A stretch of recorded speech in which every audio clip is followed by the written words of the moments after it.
क्या स्किज़ोफ्रेनिया से पीड़ित जीवन साथी को छोड़ देना चाहिए, शादी नहीं करनी चाहिए, रिश्ता तोड़ देना चाहिए?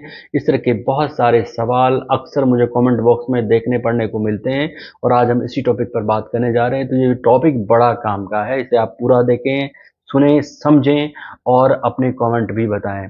दोस्तों, स्किज़ोफ्रेनिया नो डाउट एक गंभीर मानसिक बीमारी है और इस गंभीर मानसिक बीमारी के लक्षण भी बड़े गंभीर किस्म के हैं, यानी कि पीड़ित व्यक्ति को डिल्यूजन हो सकता है, हेलुसिनेशंस हो सकता है, वो डाउट कर सकता है अपने जीवन साथी के ऊपर, उस पे आरोप लगा सकता है और उसके और भी अनेक तरह के गंभीर लक्षण हैं जो मैंने पिछली वीडियो में बताए हैं। तो लेकिन इसके साथ-साथ इस बीमारी के प्रति लोगों के मन में बहुत अलग-अलग राय लोगों ने बनाई हुई है। इसके प्रति लोगों में स्टिग्मा बन चुके हैं, यानी कलंक जैसी बातें हो चुकी हैं, जिसके चलते अधिकांश लोगों ने ये राय बना ली कि अगर आपके घर में जीवन साथी को ये बीमारी है, स्किज़ोफ्रेनिया है, तो उसको छोड़ देना ही सबसे बेस्ट उपाय है, जबकि मनोवैज्ञानिकों की राय इससे अलग है। मनोवैज्ञानिकों के अनुसार यदि मानसिक बीमारी के चलते किसी व्यक्ति से रिश्ता खत्म कर किया जाता है, तो ये बिल्कुल उचित नहीं है। इससे मानसिक बीमारी से जुड़े हुए कलंक को बढ़ावा मिलेगा, स्टिग्मा को बढ़ावा मिलेगा या इस तरह की बीमारियां समाज से खत्म नहीं हो पाएगी। मानसिक बीमारी से ग्रस्त अगर कोई व्यक्ति है, क्योंकि अधिकांश मामलों में सही और लगातार ट्रीटमेंट जो है अगर किसी को मिलता है तो वो मानसिक समस्या धीरे-धीरे कम होने लगती है और वो सामान्य जीवन जीने के योग्य हो जाता है।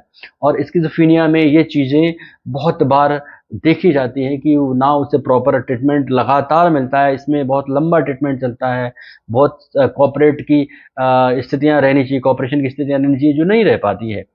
लेकिन आप अगर स्किज़ोफ्रेनिया से पीड़ित व्यक्ति के साथ रिश्ते में हैं और वो उपचार नहीं ले रहा है, उसके परिवार के जो अन्य सदस्य हैं, वो ना उसकी हिस्ट्री बताना चाहते हैं, ना उसकी बीमारी के बारे में कोई जानकारी देना चाहते हैं और बल्कि वो तनाव की स्थितियाँ पैदा कर रहे हैं, तब आप अपने उस जीवन साथी के साथ, उस व्यक्ति के साथ रिश्ता न रखने के निर्णय पर आप स्वतंत्र हैं। आप सोच सकते हैं, आप उसको रिश्ता ख़त्म करने के बारे में विचार कर सकते हैं।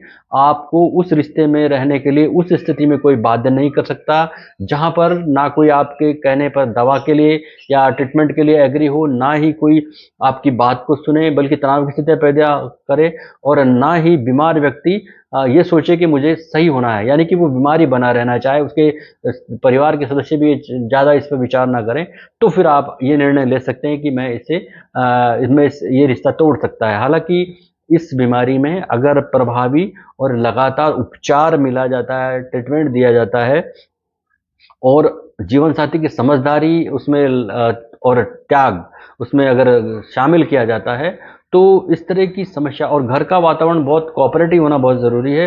तो इस तरह की स्किज़ोफ्रेनिया से पीड़ित व्यक्ति का जो स्वास्थ्य है, वो बहुत जल्दी ठीक होने की स्थितियाँ पैदा होती है और रिश्ता भी सफल होने के आसार बनने लगते हैं। हालाँकि स्किज़ोफ्रेनिया से पीड़ित व्यक्ति के साथ रिश्ते में रहने पर आपको रोमांस और संवाद के संबंध में काफ़ी कुछ जो उम्मीदें हैं उनको बदलना होगा। यानी कि आप एक सामान्य व्यक्ति की तरह अपने स्किज़ोफ्रेनिक जीवन साथी से उम्मीद नहीं कर सकते कि आप उसके साथ रोमांस कर सकते हैं, कम्युनिकेशन कर सकते हैं। ये बहुत लंबे रेगुलर ट्रीटमेंट के बाद ऐसी स्थितियाँ आती हैं, लेकिन इसका मतलब ये बिल्कुल नहीं है कि आप रिश्ता तोड़ दें। इसलिए आप पहले कोशिश ये हो, मनोवैज्ञानिकों का भी यही मानना है कि हमको अगर समाज से इस तरह की समस्याएँ या मानसिक बीमारियाँ खत्म करनी है, स्टिग्मा खत्म करने हैं, तो हमें कोऑपरेशन की भावना लानी होगी और ये बीमारियाँ किसी को भी हो सकती हैं। तो इसमें आप रिश्ता तोड़ें, इससे पहले काफ़ी विचार करें, स्थितियों को समझें, जैसा मैंने वीडियो में बताया है कि क्या बीमार व्यक्ति बीमार रहना चाहता है? क्या बीमार व्यक्ति के परिवार के सदस्य भी तनाव की स्थितियाँ पैदा कर रहे हैं, दवा दवा या ट्रीटमेंट पर एग्री नहीं हो रहे हैं या उसकी पुरानी हिस्ट्री छुपाई जा रही है? अगर ये स्थिति है, तो आप फिर अपने निर्णय के लिए स्वतंत्र हैं। आप इस पर विचार कर सकते हैं। धन्यवाद, नमस्कार।